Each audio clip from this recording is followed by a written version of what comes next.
నమస్తే, welcome to iDream. నేను మహేశ్వరి. మనతో పాటు ఉన్నారు ప్రముఖ ఆయుర్వేద వైద్య నిపుణులు డాక్టర్ చిట్టుపట్ల మధుసూదన్ శర్మ గారు. ఈయన పేరు చెప్పగానే అందరికీ గుర్తొచ్చేది వంటింటి చిట్కాలు. చాలా ఈజీ చిట్కాలతోటి మనకున్న అనారోగ్య సమస్యలన్నింటినీ కూడా చిటికలో మాయం చేసే అద్భుతమైనటువంటి ఫలితాలు అందించేటటువంటి ఆయుర్వేద చికిత్సను అందించేటటువంటి ఈయన గురించి మనందరికీ తెలిసిందే.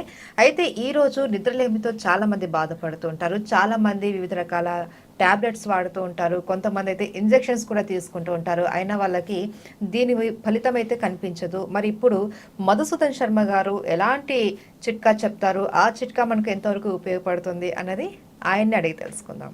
నమస్తే సార్. నమస్తే సార్. నిద్రకి చాలామంది ఇబ్బంది పడిపోతుంటారు. నిద్ర పట్టక ఎంత కుస్తీ పడుతూ ఉంటారు, ఇటు అటు దొల్లేస్తుంటారు, ట్యాబ్లెట్లు వేసేసుకుంటారు. కొంతమంది అయితే ఇంజెక్షన్స్ కూడా తీసుకుంటూ ఉంటారు. కొంతమంది ఆల్కహాల్ తీసుకుంటారు పడుకోవాలి అనేసి. ఏమి చేసినా కూడా వాళ్ళకి పాపం నిద్ర పట్టదు. సో అలాంటి వారికి మీరు ఏదైనా చిట్కా చెప్తారా? ఇంటర్నల్గా మెడిసిన్ అవసరం లేదమ్మా. ఇంజెక్షన్ కానీ, టాబ్లెట్స్ కానీ, టానిక్స్ కానీ, లేహ్యాలు కానీ ఏది అవసరం లేదమ్మా.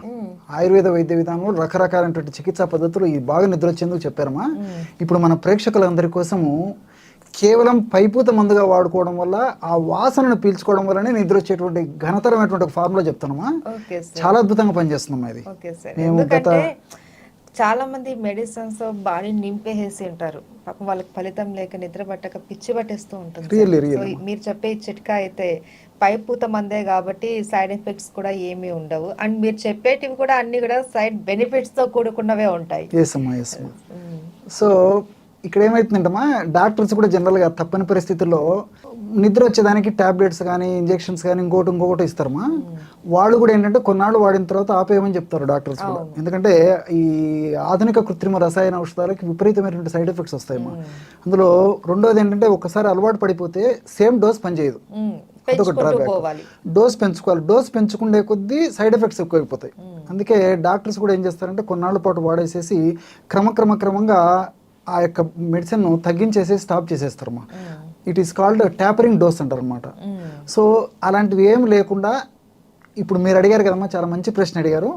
పైపూత మందమ్మా ఈ ఎలా తయారు చేసుకోవాలంటే కేవలము జాజికాయలు, నెయ్యి, అంతే. ఈ రెండేమ్మా. జాజికాయలు మనకు తెలిసిందే, నెయ్యి అయితే అందరి ఇళ్లలోనూ ఉంటుందమ్మా. సో మెడిసిన్ ఎలా ప్రిపేర్ చేసుకోవాలంటే ఒక్కసారి ప్రిపేర్ చేసుకుంటే అయిపోయేదాకా వాడుకోవచ్చు, మళ్ళీ తయారు చేసుకోవచ్చు. దీనికి ఎక్స్పైరీ లాంటిది ఏమి ఉండదు. అంతేనమ్మా. ఇది కూడా ఏంటంటే కొన్నాళ్ళ పాటు అయిన తర్వాత ఎక్స్పైరీ ఉంటుంది. సో అందుకే ఒక 10 grams జాజికాయల పొడితో ఔషధం తయారు చేసుకుని అయిపోయిన తర్వాత మళ్ళీ తయారు చేసుకుంటే బాగా రిజల్ట్ ఫాస్ట్గా ఉంటాయమ్మా. సో ఎలా తయారు చేసుకోవాలంటే ఒక 10 grams జాజికాయ పొడమ్మా. సో జాజికాయలు కూడా ఎలాంటివి తీసుకోవాలంటే మనకు మార్కెట్లో జాజికాయలు పుచ్చుబట్టినవి, మంచివి, తర్వాత సబ్స్టాండర్డ్ రకరకాలు దొరుకుతాయమ్మా. మనం తెచ్చుకునేటప్పుడు మంచివి నాణ్యమైనటువంటి జాజికాయలు తెచ్చుకోవాలమ్మా. మీకు ఎలా డాక్టర్ గారు ఎలాగ అనుకుంటారు అని చెప్పేసి మీకు డౌట్ వస్తుంది. ఆ నాణ్యమైనవి బాగా బరువు ఉంటాయమ్మా. వెయిట్ ఎక్కువ ఉంటే జాజికాయలో ఔషధ గుణాలు బాగున్నాయి అని చెప్పేసి అది బాగుందని చెప్పేసి అర్థమమ్మా. తేలిగ్గా ఉన్నటువంటి జాజికాయలు కాదు, పుచ్చు పట్టిపోయింటామా. అందులో అది మనం అది పగలగొట్టినప్పుడు కూడా లోపల కలర్ కూడా వేరే రకంగా ఉంటుందమ్మా. అలాంటిది కాకుండా అందుకే బాగా బరువు ఉన్నటువంటిది అమ్మా స్వచ్ఛమైనట్టు తెచ్చుకోవాలమ్మా. దొరుకుతాయమ్మా, ప్రాబ్లం అయితే ఏం లేదు. అలాంటి జాజికాయలు తెచ్చుకొని చూర్ణం చేసి ఒక 10 grams తీసుకోవాలమ్మా. 20 grams నెయ్యి, స్వచ్ఛమైన నెయ్యి, అంటే డబల్. 10 grams జాజికాయ పొడి అయితే 20 grams నెయ్యి.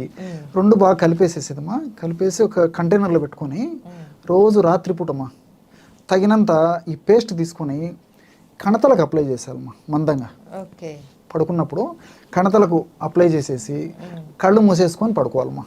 ఇంతేగా, అంతేమ్మా. చాలా సింపుల్ అమ్మా. సో చాలా సువాసన భరితమైనటువంటి ద్రవ్యం అమ్మా జాజికాయ. జాజికాయ నట్మెగ్ అంటారు. ఆ జాజికాయ అసలు మనం దంచి ఔషధం తయారు చేసేటప్పుడే అంత సువాసన భరితంగా ఉంటుందమ్మా. అది చాలా మంచి స్మెల్ ఉంటుంది. అందులో అనేక రకాలైనటువంటి కెఫిక్ యాసిడ్, కెటచిక్ యాసిడ్, ఇలా రకరకాల రసాయన పదార్థాలు ఉన్నాయన్నమాట. సో చాలా సువాసన భరితంగా ఉంటుంది. అది అప్లై చేసినప్పుడు మనం శ్వాస పీల్చినప్పుడు ఆ ఔషధ గుణాలు, జాజికాయలు ఉన్నటువంటి ఔషధ గుణాలు, తర్వాత నెయ్యిలో ఉన్నటువంటి ఔషధ గుణాలు రెండు మిక్స్ అయిపోయి మన శ్వాస ద్వారా మెదడుకు చేరుతాయమ్మా. సో ఎప్పుడైతే మన శ్వాస ద్వారా మెదడుకు చేరుతాయో రసాయన పదార్థాలు, మెదడులో మనకు నిద్రను కలగజేసేటువంటి మెలటోనిన్ అనేటువంటి ప్రొడక్షన్ ఎక్కువైపోతుంది. నిద్ర రాలేదంటే మెలటోనిన్ అనేటువంటి పదార్థం మెదడులో సరిగ్గా ఉత్పత్తి కాలేదు అని అర్థం. సో ఇది ఎప్పుడైతే వాడతామో మెలటోనిన్ ప్రొడక్షన్ బాగా జరుగుతుంది. ఎప్పుడైతే మెలటోనిన్ ప్రొడక్షన్ బాగా జరిగిందో నిద్ర వచ్చేస్తుందమ్మా. అవును. అందుకే ఇప్పుడు మీరు క్వశ్చన్ అడుగుతుంటే నాకు మరొకటి కూడా గుర్తొస్తుందమ్మా. The best advice is found and pillow అని చెప్పేసి ఒక సామెత ఉందమ్మా. అంటే చక్కగా నిద్రపోతే, అంటే కంటి నిండా నిద్రపోతే ఒంటి నిండా ఆరోగ్యం అన్నట్లు చక్కగా నిద్రపోతేమా మంచి ఆలోచన శక్తి వస్తుందమ్మా. నిర్ణయ శక్తి, ఆలోచన శక్తి, వివేచన, మేధాశక్తి, ఇవన్నీ చక్కటి నిద్రకు సోపానాలు, తార్కాణాలు. ఎప్పుడైతే మనం కంటి నిండా నిద్రపోతామో, అందుకే the best advice is found on pillow అని చెప్పేసి ఇంగ్లీష్ వాళ్ళు చెప్తారనమాట. సో ఆ పిల్లో మీదనే బాగా ప్రశాంతంగా నిద్రపోతే మంచి ఆలోచనలు వస్తాయనేటువంటి ఆ స్థూలమైనటువంటి అర్థంతో వాళ్ళు ఆ విధంగా చెప్పడం జరిగింది. సో ప్రశాంతంగా కంటి నిండా నిద్రపోవాలంటే ఇలాంటి ఔషధాలు చాలా చాలా ఉపయుక్తకరంగా ఉంటాయమ్మా. ఎక్కువ రోజులు వాడినప్పటికీ ఏ ప్రాబ్లం ఉండదు. చిన్న పిల్లల నుంచి పెద్దవాళ్ళ వరకు వాడుకోవచ్చు. ఇంగ్లీష్ మందులు వాడుతూ కూడా వాడుకోవచ్చు. ఇతర వ్యాధులు ఏ జబ్బు ఉన్నటువంటి వాళ్ళని వాడుకోవచ్చు అమ్మా. అంటే మెదడుకు సంబంధించినటువంటి వ్యాధులు కొంతమందికి ఉంటాయి. ఏదైనా ఫిట్స్ లాంటి, ఈ ఎపిలెప్సీ లాంటి జబ్బులు కొంతమందికి ఉంటాయి. పక్షవాతం లాంటి సమస్యలు కొంతమందికి ఉంటాయి. ఆల్జీమర్స్, పార్కిన్సన్స్ డిసీజు ఇలాంటివి కొంతమందికి ఉంటాయి. స్కిన్ ప్రాబ్లమ్స్ ఉంటాయి. తర్వాత ఈ షుగరు, బీపీ, తర్వాత మానసిక ఒత్తిళ్ళు, ఇలాంటి అనేక రకాల ప్రాబ్లమ్స్ వల్ల దేని వల్ల నిద్ర రాకపోయినా ఈ యొక్క ఔషధం అద్భుతంగా పచ్చచ్చు. ఇంకోటి ఏంటంటే కొన్ని రకాలైనటువంటి ఆధునిక కృత్రిమ రసాయన ఔషధాలు వాడినప్పుడు కూడా నిద్ర పట్టదమ్మా. ఇట్స్ ఏ సైడ్ ఎఫెక్ట్ అనమాట. అది నిద్ర రాదు. సో అటువంటి వాడుతూ తప్పని పరిస్థితుల్లో డాక్టర్ గారి సలహా మేరకు అటువంటి వాడుతూ కూడా ఈ జాజికాయ నెయ్యి ప్రయోగం చాలా అద్భుతంగా పనిచేస్తుందమ్మా. చాలా చక్కగా పనిచేస్తుంది. ఎన్నాళ్ళు వాడినా ప్రాబ్లం ఉండదమ్మా. కాబట్టి బాగా మందంగా అప్లై చేసుకోవాలమ్మా. అప్లై చేసి పొద్దున్నే కడిగేస్తే సరిపోతుంది. సార్ ఇది ఓన్లీ నిద్రకేనా, ఇంకా దేనికైనా మనం యూజ్ చేసుకోవచ్చు? ఇది నిద్రకు పనిచేస్తుంది. తర్వాత ఇంకొంతమందికి ఏమవుతుందంటమ్మా, ఇప్పుడు ముఖ్యంగా కాళ్ళు చేతులు మంటలు ఉంటాయమ్మా. ముఖ్యంగా కొన్ని రకాల విటమిన్స్ లోపాలు, ముఖ్యంగా B12 ఇలాంటి విటమిన్ లోపం ఉన్నప్పుడు కానీ, అరికాళ్ళ అరిచేతులు మంటలు. అదే షుగర్ వాళ్ళమ్మా. షుగర్ దీర్ఘకాలికంగా ఉన్నప్పుడు ఏమవుతుందంటే కొంతమందికి నరాలు దెబ్బతినిపోయి డయాబెటిక్ న్యూరోపతి అంటారు అనమాట. విపరీతమైనటువంటి మంటలతో బాధపడుతుంటారు. వాళ్ళు పడుకున్నప్పుడు ఏంటంటే ప్రశాంతంగా పడుకుందామని చెప్పేసి పడుకుంటారు, కానీ ఈ మంటల వల్ల నిద్ర పట్టదమ్మా. సో ఇక్కడ అప్లై చేస్తూ కణతలకి, కాళ్ళకి, అరికాళ్ళకి, అరిచేతులకు ఎక్కడ మంటలు ఉంటే అక్కడ ఇదే మెడిసిన్ రబ్ చేస్తే అందులో ఉన్నటువంటి ఔషధ గుణాలమ్మా ఆ చర్మం ద్వారా బ్లడ్లో కలిసిపోయేసేసి ఆ మంటలు తగ్గేందుకు కూడా ఉపయోగపడుతుందమ్మా. మల్టీ బెనిఫిట్స్ ఇది. తర్వాత రెండోది ఏంటంటే కొంతమందికి ఈ చర్మ సమస్యలు ఉంటాయమ్మా. అంటే ఈ చర్మం మీద దురద పెట్టడము, చర్మం రంగు మారిపోవడము, కొంతమందికి అక్కడక్కడక్కడ నల్ల నల్ల మచ్చలు ఉంటాయమ్మా చర్మ భాగంలో.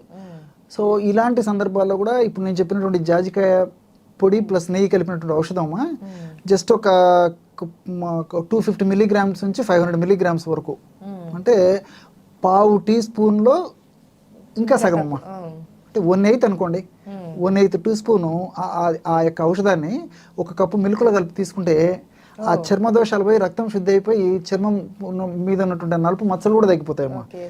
పై పూతగానే కాకుండా మనం ఇంటెక్ కూడా తీసుకోవచ్చమ్మా. తర్వాత ఇదే కొంచెం పుళ్ళు అవుతుంటాయి కదమ్మా, పుళ్ళు, గాయాలు, అదేవిధంగా ముఖ్యంగా ఈ వంట గదిలో పనులు చేసుకుంటప్పుడు కూడా ఆడవాళ్ళకు, మహిళ వాళ్ళకు కారణం జరుగుతుంటామా. ఈ ఔషధం ఉంటే గిన జాజికాయ నెయ్యితో చేసుకుంటున్న ఔషధము అప్లై చేస్తే చాలా త్వరగా పుండు మాడిపోతుంది. తర్వాత సెప్టిక్ కాదు, ఇన్ఫెక్షన్ రాదు, నొప్పి ఉండదు, వాపు ఉండడం, మచ్చ ఉండడం ఏమి ఉండదమ్మా. ఇన్ని మల్టిపుల్ బెనిఫిట్స్ ఉంటాయమ్మా. అందుకే ఔషధం ఒక్కటైపోయిన నంబర్ ఆఫ్ బెనిఫిట్స్ అనమాట. సింపుల్, ప్రతి దానికి వాడుకోవచ్చు. ఇట్లా చాలా చాలా ఉన్నాయమ్మా. సందర్భానుసారంగా నేను దాన్ని బట్టి చెప్తుంటాను. Okay sir, thank you so much sir.